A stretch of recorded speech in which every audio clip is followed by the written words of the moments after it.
নমস্কার বন্ধুরা, কেমন আছো? আশা রাখি সকলেই ভালো আছো, সুস্থ আছো। আমিও ভীষণ ভালো আছি। তো চলো, তোমাদের সাথে আবারও একটা নতুন ব্লগ নিয়ে চলে এসেছি। আশা রাখি তোমাদের নিশ্চয়ই ভালো লাগবে আর তোমরা পুরো ব্লগটাই জুড়ে আমার সাথে থাকবে। আজকে সানডে, তো মোটামুটি সকালের ব্রেকফাস্ট কমপ্লিট। তো পম বাজার করে ফিরেছে, আমি এখন রান্নাবান্না করব। প্রথমেই আলু ছাড়িয়ে নিচ্ছি, এখন রসুন তো বুঝতেই পারছো, এমনিতেই সানডে তো জমিয়ে আজকে মাংস ভাত খাওয়া হবে। রসুন ছাড়াতে একটু সময় লাগে, তো সেজন্য ঝটপট আমি এরকম থেতো করে ছাড়িয়ে নিই, তাহলে খুব তাড়াতাড়ি হয়ে যায়। তো চলো আজকের বাইরের আকাশটা দেখাই, দেখলে একদম মনটা ভালো হয়ে যাবে। আমার রাত পোহালো শারদ প্রাতে, আমার রাত পোহালো বাঁশি বাঁশি তোমায় দিয়ে যাব কাহার হাতে, আমার রাত পোহালো।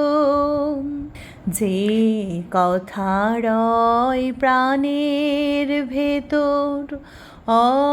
ওই বাড়ি থেকে নারকোল নিয়ে এসেছিল, সেটাই এখন পম ছাড়িয়ে রাখছে। তো পরে যখন যে রান্নাটাই মনে হবে একটু দিয়ে দেব।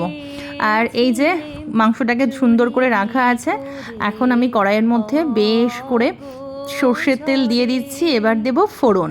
তো প্রথমেই দিয়ে দিচ্ছি দেখো জিরে, শুকনো লঙ্কা, তেজপাতা, আর দেব গোটা গরম মশলা। তেলটা মোটামুটি গরম হয়েই ছিল, আর যেই গোটা মশলাগুলো দিলাম দারুণ একটা গন্ধ বেরিয়েছে। এবার দিয়ে দিচ্ছি কাঁচা পেঁয়াজ, বেশ ঝুরঝুরি করে কাটা পেঁয়াজ দিয়ে দিলাম। আর কিছুটা দেব রসুন থেতো। থেতো করা রসুনটা এই সময় দিলেই বেশি ভালো হয়, তো প্রথমেও দেওয়া যায় পেঁয়াজ দেওয়ার আগে। তো এবার ভালো করে নাড়িয়ে চাড়িয়ে নেওয়ার পালা। তো চলো চালটা ভিজিয়ে দেই, আজকে একটু অন্য চাল রান্না করব। আর এই যে ভাজা পেঁয়াজ কিছুটা তুলে নিয়েছি আমি, এই পেঁয়াজটাই আমি রসুন দিয়ে, আদা দিয়ে, কাঁচা লঙ্কা দিয়ে বেটে নেব সুন্দর করে। আর এদিকে দেখো পেঁয়াজটাও কিন্তু বেশ সুন্দর লাল লাল করে ভাজা হয়ে গিয়েছে। তো মাটনটা দিয়ে এখন কষিয়ে নেওয়ার পালা। আর এই দেখো মশলাটা, ভাজা পেঁয়াজ দিয়ে বাকি মশলাটা রেডি করেছি, সেজন্য মাটনের টেস্টটা অনেক ভালো হবে। তোমরাও এরকমভাবে একটুখানি পেঁয়াজটাকে তেলের মধ্যে আধ ভাজা করে তুলে নিয়ে মিক্সিতে ঘুরিয়ে দিয়ে ট্রাই করে দেখতে পারো, বেশ ভালোই লাগে। চালটা মিনিট 20 ভিজিয়ে রেখেছিলাম, এখন ভালো করে ধুয়ে নিলাম। আর মাটনের লবণ হলুদ পরিমাণ মতো দিয়ে দিয়েছি। এখন শুধু ভালো করে নাড়িয়ে চাড়িয়ে নেওয়ার পালা। তোমরা কারা কারা মাটন পছন্দ করো অবশ্যই কিন্তু আমাকে কমেন্ট করে জানিও। আর আমাদের চিকেনটাই বেশি হয়, পমের যেহেতু ইউরিক অ্যাসিডের সমস্যা আছে, তো সেজন্য মাটনটা একটু কম রান্না করা হয়। আর এই দেখো, চলো তোমাদেরকে একটা জিনিস দেখাই। এই যে এটা কি বলো তো, এটা হচ্ছে একদম গাছের ফ্রেশ মেহেন্দি পাতা। প্রথমে আর ফ্রেশ পাতাটা তোমাদের সাথে শেয়ার করা হয়নি, বাটার পরে মনে হলো যে একটু তোমাদের সাথে শেয়ার করি। টক দই আর ডিম দিয়ে সুন্দর করে ফাটিয়ে নিয়েছি, তো এটা মাথায় মাখলে না খুব সুন্দর একটা কালার আসে। এই দেখো আমার হাতেরই কী অবস্থা দেখে বুঝতে পারবে। প্রথমে পমের মাথায় মাখিয়ে দিলাম, তারপর নিজেও মাখলাম। এই পাতাটা খুবই ভালো, মানে একদম যেহেতু গাছের ফ্রেশ, তো কেমিক্যাল ফ্রি। আর এমনি আমার ঘরে হেনা কেনাও আছে, তবে ফ্রেশ পাতাটা পেয়ে গেলে এটা দিয়েই লাগানোর চেষ্টা করি। এটা লাগালে বোঝাই যায় যে চুলটা এত সুন্দর হয়। তো তোমরাও ট্রাই করতে পারো, গাছের একদম ফ্রেশ পাতা। আমি তো একটা গাছও লাগিয়েছি বাড়িতে, তবে আজকের পাতাটা তো শরীফুল এনে দিয়েছে। তো এদিকে দেখো রান্না অনেকটাই রেডি, কালার দেখে বুঝতেই পারছো যে বেশ অনেকটাই হয়ে এসেছে। কিছুটা লঙ্কা বেটে দিয়েছি, কিছুটা গোটা লঙ্কা দিয়ে দিয়েছি। খুব একটা বেশি ঝাল করি না, এখানে মোটামুটি 1.5 কিলোর একটু বেশি আছে, ওপর নিচ মিলিয়ে মিশিয়ে হবে, তো সেজন্য।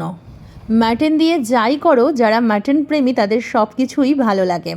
আর এরকম প্রেশার কুকারে হালকা পাতলা ঝোল তো অবশ্যই ভালো লাগে। তো এর মধ্যে 2টো গোটা রসুন দিয়ে দেব, একটা আমার জন্য একটা পমের জন্য। মুখটা একটু ভালো করে ছুরি দিয়ে পরিষ্কার করে নিয়েছি, আর রসুনটা অনেকক্ষণ জলে ভিজিয়ে রেখেছিলাম যাতে কোনো কিছু আর ওর গায়ে লেগে না থাকে। তো মোটামুটি রেডি, এবার এখন প্রেশার কুকারে দিয়ে দেওয়ার পালা। তো ব্যাস কয়েকটা সিটি মেরে নিয়ে নামিয়ে নিয়েছি। কালার দেখে বুঝতেই পারছো কতটা ইয়াম্মি হয়েছে। তো আমি প্রথমেই দুষ্টুকে দিয়ে দিলাম, আর সোনুকেও দিয়ে দিয়েছি। তো কেমন হয়েছে ওদের কাছ থেকে শুনে নেই একটু। আজকে ওরা দুজনে একাই খাচ্ছে, ওদের বাবা বলেছে পছন্দের খাবার একা একাই খাও। তো আমি এখন স্নান করে চলে এসেছি পুজো দিতে। বেশ অনেকটাই বেলা হয়েছে, এটা ওটা করতে করতে ছুটির দিনে না বেশ বেলা হয়। আর এখন আমার নিজের জন্য খাবার গুছিয়ে নিচ্ছি। দেখো কটা বাজে। বাচ্চাদের খাওয়ার পর পমেরও খাওয়া হয়ে গেছে। আর একটু মাঝে মাঝে নিজের জন্য গুছিয়ে নিতেও তো ভালো লাগে, তাই না বলো?